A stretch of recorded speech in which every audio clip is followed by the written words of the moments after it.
করলে দেখব সেখানে শুধু ঐক্যের সুর রয়েছে।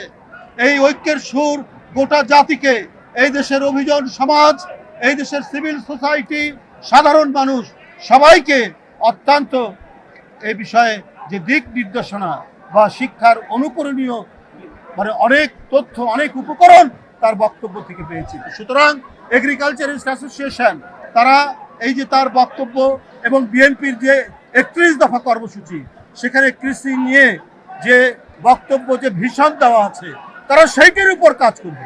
সেইটির উপর কাজ করে এমন একটি পলিসি নির্ধারণ করবে, নীতিমালা নির্ধারণ করবে, যাতে এই দেশের কৃষক সমাজ, এই দেশের কৃষি গবেষক, বিজ্ঞানী থেকে শুরু করে সর্বোপরি জনগণ উপকৃত হয়, জনগণ লাভবান হয়। সেই কাজটি করবেন, সেই প্রেরণা, সেই দিক নির্দেশনা আমাদের পার্টি চেয়ারম্যান দিয়েছে বন্ধুরা আমার। তাই আমি আর বেশি কথা বলতে চাই না।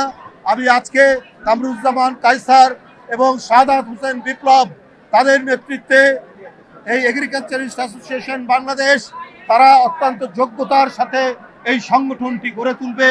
তারা কোনো ধরনের, তাদের নেতৃত্বের উপর প্রত্যেকেরই আস্থা আছে। সেটি বিষয় মীমাংসা করতে হলে সেখানে তো আলাপ আলোচনা হবে, কিছুটা দীর্ঘসূত্রিত হবে, কিন্তু আলাপ আলোচনার মধ্যে দিয়ে একটা সিদ্ধান্তে আসবে, এটাই স্বাভাবিক। এটাই গণতন্ত্রের নিয়ম পদ্ধতি।